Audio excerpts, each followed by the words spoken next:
guys, it's Spacey Sims, and we are back with more Mystic Destinies. We are on Chapter 10, Rising Tempest. My eyes fly open. It feels as if I only just closed my eyes. But I know that I must have slept, even if I don't remember dreaming anything. I sit up and look around my room. My head feels so hazy and heavy. With a yawn, I try to blink away the remaining sleep. Still bleary-eyed, I feel around the bed for my phone. Just how long was I out? Another yawn. My fingers briefly brush against something that I quickly realize is my phone. I grab it. I grab my phone. No, after a few attempts and a wrong pattern popping up on the screen, I unlock it to find one missed call from Shinji and a text. I read the text aloud. Call me call me when you're not busy. Huh, when did I even get this? I check the time for both the missed call and the text and sigh. Both from hours ago. Wow, I slept like the dead. Another sigh. I hit the call button with the hope that Shinji somehow isn't too busy to answer. One ring. I don't even think he's got any classes at this time, and his shift in Veritas isn't until later. 2 rings. Yo, what's up? Pfft. Yo, really? Yo, so what's up? Oh, I was asleep? I just woke up actually and I saw the missed call and a text, so... Shinji laughs. Picking up some strange sleep habits, I see. Oh, like you can talk. At least I don't take naps in strange places. True, but who knows? Before you know, before you know it, you might be doing it too. So anyway, what did you call me for before?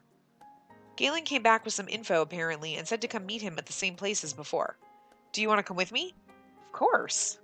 Do you want me to come pick you up? No, that's okay. I still remember how to get there, so I can meet you there. I just need a quick shower and something to eat first. All right, that works. No rush then, okay? Yes, I'll see you soon. Yeah, see you soon, Inara. I would have been, do you want me to come pick you up? Yes! Yes! But I need a shower and food, so, yeah. As soon as the call ends, I drop my phone on the bed and rush to have a shower and breakfast. I know he said not to rush, but I can't help but feel an odd sense of excitement at finally getting some answers. I managed to get ready in half an hour and head out. I walk down the quiet little street. Oh crap, I should have brought an umbrella with me. I had it right there, too, right by the door. When did I get so forgetful, anyway? I look up at the sky and sigh, desperately hoping that it won't actually start to rain. I really need to learn about rain redirection. I saw it mentioned, but I didn't think I'd need it. I wonder what kind of information is it that Galen dug out. Or it is that Galen, whatever. No matter how much I divert my thoughts onto anything else, I'm keenly aware of what I'm trying not to think about. I slow down my pace, almost stopping. I feel the urge to simply turn around and run, to just go home, but very pointedly ignoring the heavy aching feeling in my heart, I look up at the heavy clouds hanging above. Ha. A humorless laugh escapes my lips. The weather seems to reflect my mood today. Oh well, let's just hope neither one actually turns darker. I hear voices almost immediately as I enter the safe house. It doesn't seem like either Shinji nor Galen are particularly worried about being overheard. They know I'm coming, though, so do they trust me that much? The thought of such a possibility fills me with warmth. Well, yes, because Galen knows if you're lying, so... For the first time today, I feel lighter. He come around again? Mm-hmm. Was it actually for something, or did he just come to try and annoy whatever information out of you? Who knows? He doesn't like to poke and prod and try to find he does like to poke and prod and try to find everyone's limits. Shinji snorts. So he keeps coming back because he hasn't managed to annoy you just yet? Shinji's eyes suddenly snap to the doorway. To me. Galen's quickly follows suit. Hi, sorry, am I late? Not at all. I got here early and the old man was already here, so you're good. Shinji pats the spot next to him on the sofa, and I wordlessly sit next to him. Maybe just that little bit too close. Galen claps his hands, pulling all of our attention onto himself in an instant. Great! Now that we're all here, I found out where Lachlan and Mickey are hiding. They were spotted together while out on what seemed to be like a date, acting very lovey-dovey with each other. Really? Date? I was told it seemed like they were on a date. And who knows, maybe they were. My face twists into a frown. What the hell? It feels as if a cold hand reaches out to squeeze my heart. My chest tightens almost painfully. You do all this crap to Shinji, actually curse me, and then you just go out on a fucking date? I want to sigh. I mean, I don't trust her gut-wrenching I'm not sure about that. That almost sounds like maybe another, maybe it's, what's her face? Because why would you care? I mean, you would care for Shinji's sake, and if that bothers him, but why would you care for your own sake? Like, you curse me and then you go on a date? Like, that anger seems a little unplaced to me, but, um, anyway. Why does life suck so much? Honey, who that balls knows? I watch as Galen hands Shinji an envelope of some sort. Shinji stares at the sealed envelope in his hands and sighs, giving Galen a tired smile. Thanks, old man, for everything. Galen chuckles and waves it off. It's nothing. Looking at Galen, a question suddenly pops into my head. I wonder, just what is he? I try to fight the urge to stare at him, as if just doing that would somehow reveal it to me. Should I just ask? Don't ask. No, I just can't just ask something like that. Just suddenly asking something like that, it would be so rude. I do my best to mentally beat down the curiosity with a stick. After all, no one's going, "What are you?" to me. Galen stands up in one fluid movement. Now that that's settled, I'll be on my way. Got some things to do. Toodles poodles! What? Toodles poodles? And that's why we gave him that voice, because that just sounds so much better. Toodles poodles! Oh, Toodles Poodles! I actually wasn't doing him quite as well as I should have. I was actually being quite normal. Oh dear! I sound kind of like Snagglepuss, but not quite. Not good enough. Anyway. Without waiting for a reply, Galen practically floats out of the room. We over-exaggerate the voice for him, but you know. We gotta do a voice for somebody. I'm not quite sure I'll ever get used to him. I turn to Shinji only to find him staring at me with a thoughtful look on his face. As our eyes meet, he smiles. I have something that I need to tell you. What a coincidence. I've got something to tell you, too. Oh? We should go somewhere else to talk then. Somewhere nicer. We could go to the sound of a phone ringing cuts him off. Shit. Sorry. Hold on. He quickly pulls out his phone from his pocket and answers. Hey, what's up? Oh, cool. Ah, gotcha. Why? But we just had a... I can only hear a faint voice coming from the other end of the line, which doesn't help me guess who Shinji is talking to. Could it be something shady again? Shinji sighs. I can see him glancing at me. Should I be worried? Alright, fine. You win. We'll be there in a bit. See ya. We? So he's taking me with him to a shady business deal? Shinji hangs up and turns to look at me. You know, for a girl that wants to date this boy, you should stop thinking everything is a shady business deal. I'm just saying. I'm sorry, it looks like we have to go somewhere before anything else, or it'll be the end of me. What? Shinji, if this is something that's dangerous, are you sure you want to do it? I mean, I'll go with you no matter what, but if it's something that could get you killed... Shinji stares down at me and slowly blinks. Uh-huh? What are you on about? Something seems to click in his mind before I can answer. He chuckles. It's nothing shady. It was just show. He finally got back home and got everyone together. Like right now, and he wants us to come. We can go out together and talk after that, though. Oh, right, sure. That's fine, yeah. Just hearing the words talk later come out of his mouth, I feel an immediate rush of relief. I release the breath I didn't realize I was holding and smile up at him. Yes, we can definitely talk later. I know, I shouldn't put it off, but I don't want to tell him. I push the remaining dread down and lock it away. Ignoring your problems never works, but delaying just for a little bit won't hurt. And I need some time to mentally get ready myself for the possibility that he might agree to do it. I'm well aware of the selfishness of the situation, but I don't want to lose a friend. Yeah. While on the way to Shinji's, Sho sent a text asking us to pick some stuff up. So we had to stop by a shop to pick up a bunch of stuff, snacks, drinks, and whatnot. Shinji wanted to carry all the bags at first, but I got him to give me some. It's sweet, but really, I can carry stuff too. He doesn't have to carry all the burdens by himself. As we get closer to their apartment door, I can't help but wonder out loud. So, do you know what Sho is actually up to? He laughs. No idea. Last time Sho called me up like this, he put on a show and acted out all the roles for me. Oh, really? That sounds like fun. I'd like to see him on stage someday. At my comment, Shinji smiles, and for once it actually reaches his eyes too. Ah, that's rare. I'll ask for some tickets to a play sometime then, and we can go. We stop in front of the door and he looks at me. I got too much shit in my hands. Can you grab my key? It's in my jacket pocket. I move to dig around his pockets. We're so close I can smell him. You should be able to smell him like you were standing next to him, I mean. mean, that sounds like he stinks or something, but you know what I mean? Like, unless he doesn't wear any kind of anything, then I guess you probably more Shinji than like man fume. Anyway, I place one hand on his arm to steady myself. He's warm, so warm and hard. Holy hell, how did I not notice before? Just like, I need to keep going before Spacey says something wildly inappropriate. A shiver runs down my whole body as an image of Shinji without a shirt on suddenly floods my mind. As images of Shinji without a shirt on suddenly flood my mind. Just feeling how hard his arm is, I can't help but wonder about the rest of him. Wherever my train of thought was going, it's broken by the sound of Shinji clearing his throat. Cheeks flaming with embarrassment, or perhaps something else, I look up at him. He doesn't say anything, but I can see the quiet amusement dancing in his eyes. Yeah. Finally remembering myself, I quickly grab the keys out of his pocket and unlock the door. As I open the door, the sound of familiar voices reaches us. We only make it in a step, though, before Sho rushes to greet us with a big smile, threatening to split his face in two. Finally, you're here! I only managed to blink, and Sho's already grabbed the bags I was holding from my hands. This way! Let's get everyone everything over to the kitchen area.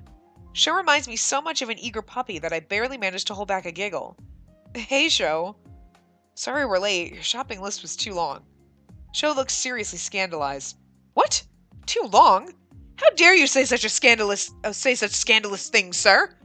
I look between them, Sho looking like Shinji just insulted his ancestors, and Shinji looking completely deadpan. I'm torn between joining them or just laughing. If you want, I can scandalize you even further, you peachy chicken. Peachy chicken? I try not to laugh at the name, but one look at Sho's pouty face and I can't hold it in any longer. So you mean... Sho sniffles and Shinji interjects before I can respond. Yeah, Nari, you're so mean. Laughing at Sho like that? This time it's my turn to pout. Shinji, you traitor! Haha, traitor? I don't know what you mean, dear lady. I am a completely neutral party. You're a little shit is what you are, dear sir. Sho laughs so hard that for a moment I worry that he might drop the bags. It's nice to see that you haven't changed, Shinji. I see a strange expression flash on Shinji's face, one that I don't quite catch. He chuckles and rolls his eyes. Stop talking like you've been gone for 100 years. But it has been absolutely ages since we saw each other. But we all saw each other on New Year's. That's pretty recent. Sho does a dramatic, almost frantic little wave. No! It's been ages! I barely managed to catch it, but Shinji lets out a little sigh. He then smiles down at Sho. Alright. Ages and so on. Come on then, enough standing around. We need to get these snacks out before there's a riot. As Sho and Shinji finally get a move on into the kitchen area, I follow along, my eyes drifting toward Sho. I can't help but feel that there's something off about him today. One glance at Shinji, and I'm sure that he's seen it too. The only conclusion I can come to is that Sho is using this party to distract himself from something. Good idea there, buddy. I try not to sigh and put on a smile instead as I join the others.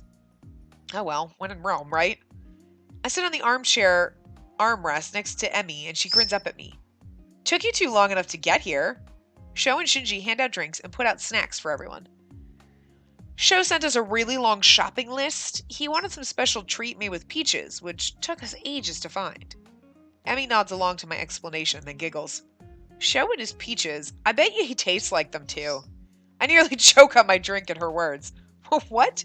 Emmy, jeez. That's the first thing that comes to your mind? Well, I mean, you're probably not wrong. Sho does seem to eat, live, and breathe peaches.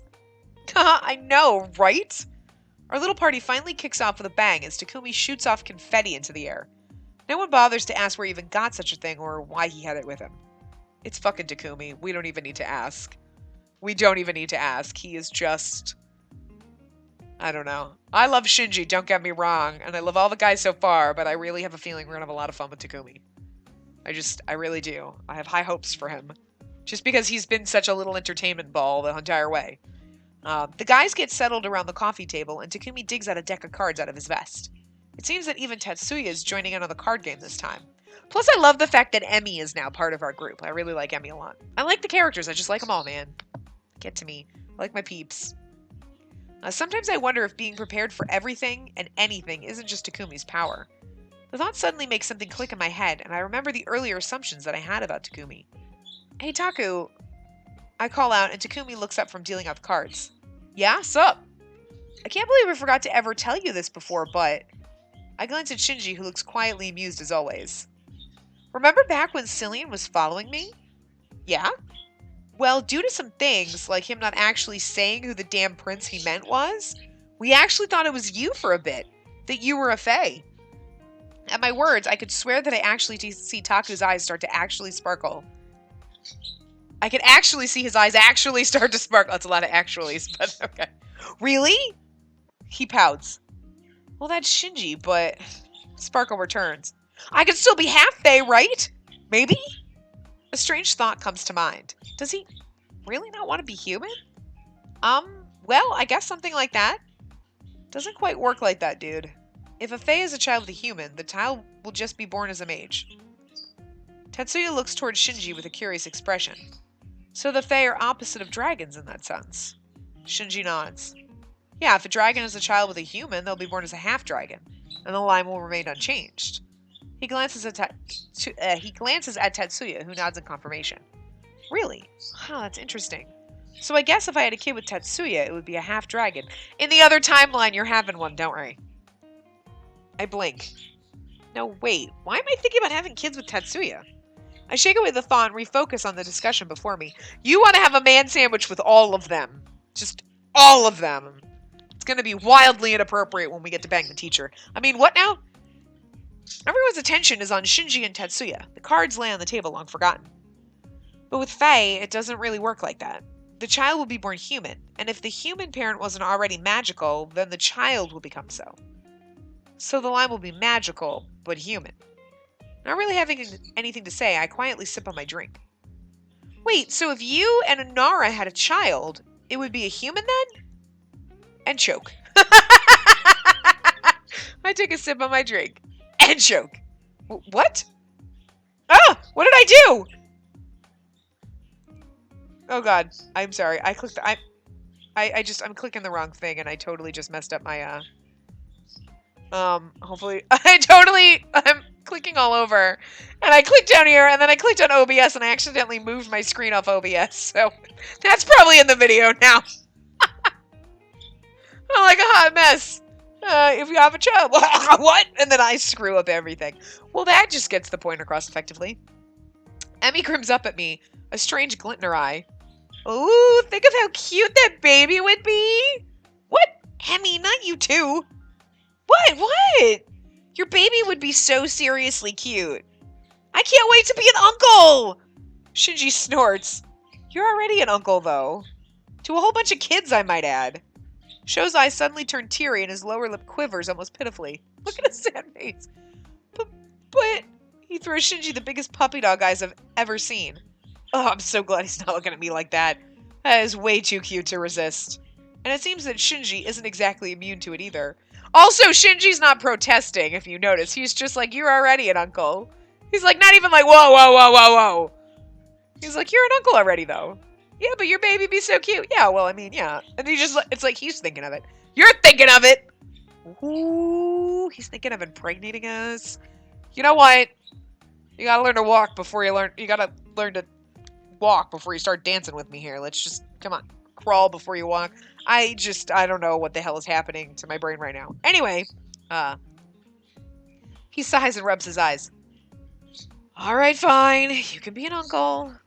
With those words, all of Sho's poutiness is magically washed away. Yes! I'll be the favorite uncle! I don't want to comment any further on this bizarre conversation. So I'm more than happy when Takumi suddenly reminds everyone of the forgotten poker game. As the night goes on, everyone gets steadily drunker, and yet another person joins us. Isao. But not much talking can be done, as he immediately ends up getting roped into a drinking competition with Takumi. No matter how much fun I'm having, though, just talking or watching the others, there's a feeling I can't shake. Even through my countless smiles and laughter, even with the temporary moments where I get distracted enough to forget, it's always there. I feel sick, like I might throw up. My heart feels cold and heavy, but I force myself to smile through it. Through everything. No matter what, I will have to tell him in the end. After this all ends. I glance at Shinji and sigh. Don't think about it. Later. Just don't think.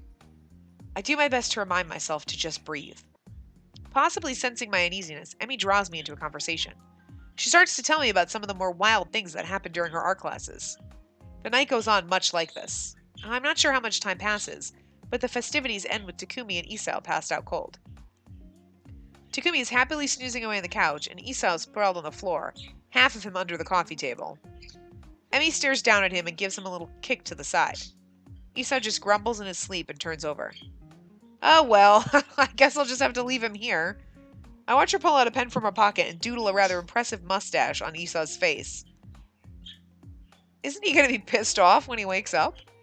Emmy grins up at me. Oh, I'm counting on it. This is my revenge for last week anyway. Last week?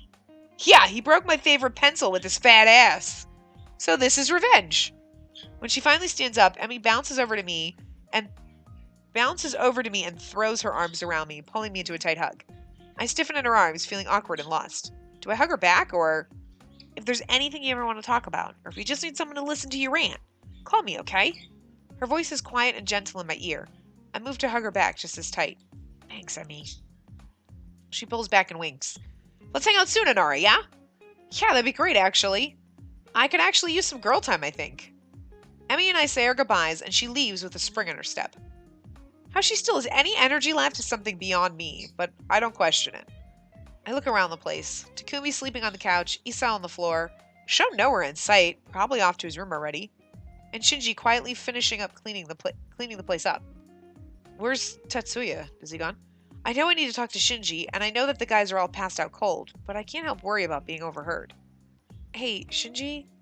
He looks up at me from cleaning the kitchen counter. Yeah? Could you walk me home? We could talk about whatever it is we both want to talk about there. I glance at the two sleeping figures, and Shinji's eyes follow my line of sight. He nods, seeming to understand my worries. Sure, I'll just leave a note so Sho doesn't freak out and we can go. With a note left behind, the two of us quietly head to my apartment. The walk to my place ended up being very quiet, with neither of us saying anything at all. I feel the safest in my own room, and for what I'm about to say, I decided to take comfort from whatever I can get. You brought Shinji into your bedroom. And you're like, come with me in my bedroom so I can tell you what I want to tell you. And he's like, He looks afraid. Shinji follows me in with a curious look in his eyes. Sorry, I know it might be weird to just bring you right into my bedroom like this, but I sigh. Just call it a silly favor, if you will. I don't think it's silly. If this is where you want to talk, then sure, I don't mind. Shinji plops down on my bed with a little bounce. Seeing him like this, here in my bedroom, brings a whole different kind of nervousness to light. I swallow it down and join him on the bed, all while being very much aware of the distance between us. It's not as far as I thought. Looking at him, I take a deep breath. I should just say it first, just get it over with. With that intention in mind, I open my mouth only to realize that I don't really know where to start. A lump forms in my throat. Why is this so hard? I want to sigh. If Shinji goes first with this thing, it might help. Maybe? I don't even know anymore. I clear my throat. You go first. You said you wanted to tell me something. I like you. Huh? Yeah, I know. You told me already. I'm happy that you finally like me enough to consider me a friend. Shinji lets out a long sigh. Yes, but no. You don't get it. I think I do, but no. No. Don't give me any weird hopes. Alright, so maybe just like isn't a strong enough word for it. Oh my god, I'm gonna fawn. What? Shinji, just let me talk for a bit, please. I nod, a frown already forming on my face. A frown? At first, I admit that I didn't think much of you. Seriously? Ouch. But I knew that already, I guess. Yeah, stab me! You were just another person to help, another person that needed something. You did what you had to do, but that's it. You seem to be lost in apathy. Even your aura, it became dulled. It's like you had no interest in living beyond what was required of you. But then something changed in you. Whatever it was, you started to slowly become vibrant. More vibrant than I've seen you look before. You were strong enough to pull yourself out of it, and that's something I really admire about you. Oh, because she probably was like lost, I've got to be magic, like with getting her power, and like, I mean, she had self-doubts and shit, so. Shinji shakes his head, wordlessly asking me to let him finish. Before I realized it, I started noticing all the little things about you. how you always have the cutest stationery, which you try not to show off, or how you doodle little weird flowers in your notebook when a professor is in the middle of lecturing. He laughs. It's warm and gentle and different from his usual laughter. He notices stupid little things like your note paper. It's adorable. And you always make the strangest faces when you're deep in thought. You probably don't even realize how truly expressive you are. It's so cute. My cheeks flush with heat. What's he doing watching me that closely? And before I knew it, I found myself always looking for you.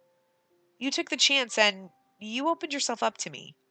You let yourself be vulnerable, but you still remain strong.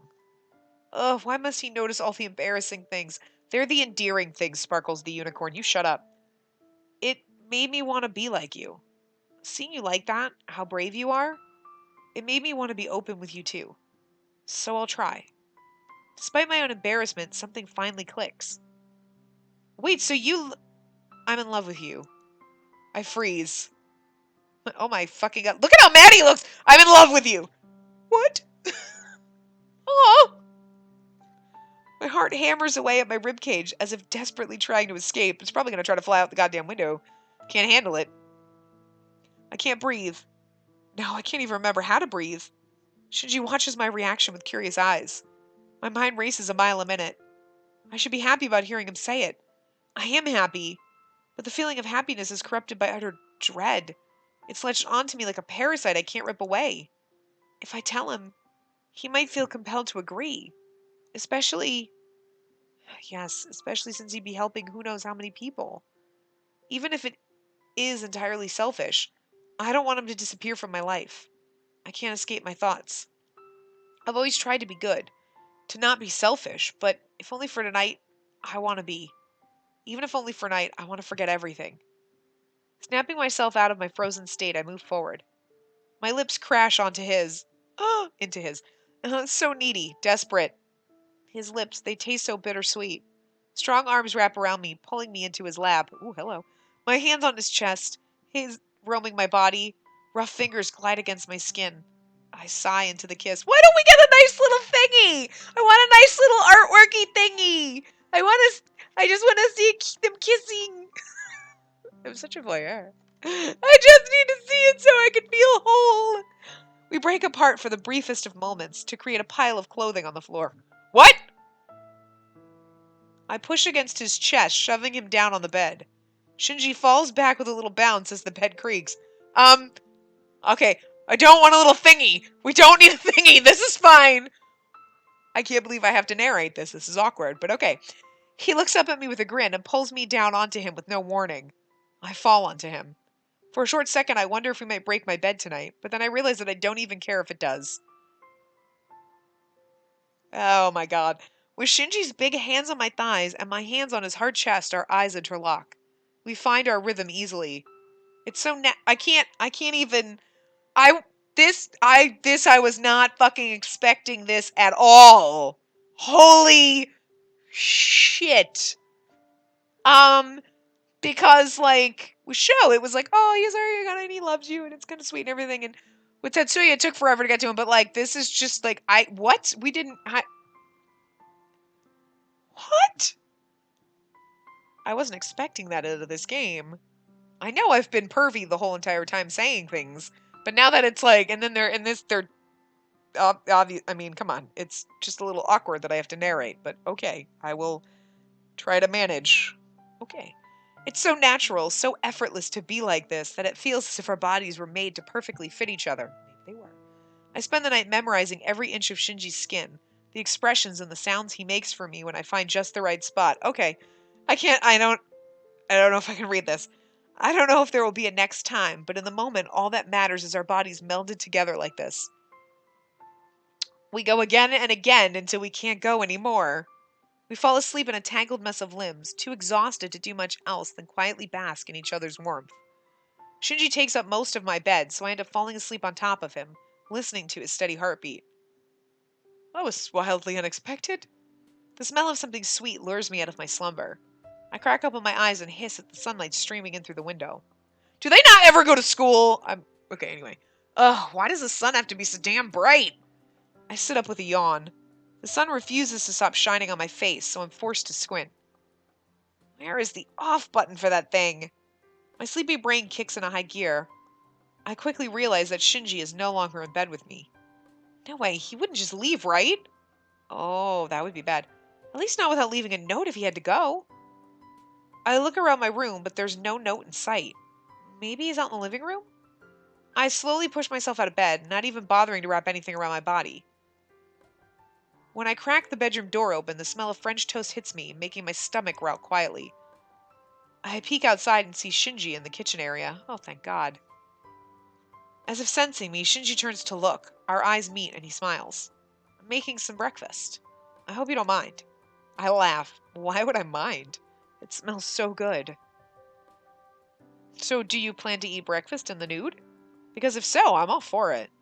The thought of him sitting across from me at the table, watching me eat with that look in his eyes, while I don't wear anything at all. What? No, I actually need a shower first. I hear him chuckle as I rush off to have a shower. You could have waited until after breakfast and then showered together. I'm just saying. You got dirty together, you could get clean together.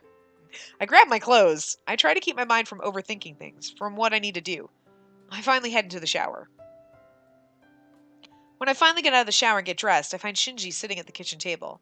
He looks rather peaceful, quietly enjoying a cup of coffee and reading something on his phone. When I walk up to Shinji, he looks up. Had a nice shower? Yeah, feels good to be clean. So... I sit down on the other side of the table, ignoring the plate of French toast in front of me. My stomach feels like it's filled with lead. I don't think I could stomach a single bite. So, would you like some chamomile tea first? Why can't I just say what I need to? Shinji puts down his cup of coffee with a frown. This is getting ridiculous, Inara. Just do it. Whatever's bothering you, you know you can just tell me, right? I take a deep breath and nod. I mean, seriously, after what the hell you just did. Then I tell him everything that Sorsha had told me, with as much detail as I can remember. So, as you can see, it looks like you're pretty much the only viable candidate. He clicks his tongue. I see. So that's her goal. Maybe it was all along. And I assume I should take the throne. She will oh so helpfully advise me on how to do everything. Because she's just nice like that. No ulterior motives with her at all. Yeah, no. There's no way I'm agreeing to that fucking bullshit. And you're like, yes! I mean, really? Okay, well, that's your decision. I stare at him, unable to believe my own ears. The reaction I was expecting from him was definitely not this. I'd assumed that with how he is, he'd agree. Even if it was just to help others who would be affected by the courts falling into chaos and war.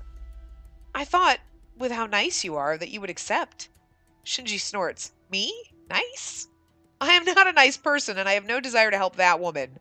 Oh, you little bastard, I love you. In fact, if I never get to see her again, then all the better. Whether it's the tone of his voice or just his words, I'm not sure.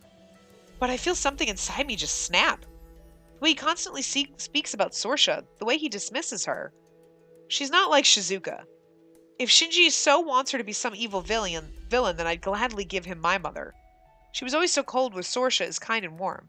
Distant where Sorsha has been endlessly loving and forgiving. Maybe you should think that seems a little shady, girl. If that's all, then... No, that's not all. You keep talking about her like that. You keep acting like she's evil incarnate. But you never gave her a single chance to prove otherwise. From the moment you met, no, even before, you haven't bothered to give Sorsha the tiniest sliver of a chance. You just reject the very idea of her. Bitch, keep it in your mouth. Just shut your trap. Don't you alienate him. He is beautiful. What are you so what? Are you so terrified to be wrong about her that you can't even try? You just push and never let anyone in. No, I called you nice and I was wrong. You're a fucking asshole who can't deal with the fact that the world isn't as you thought it is, so it's easier to reject it.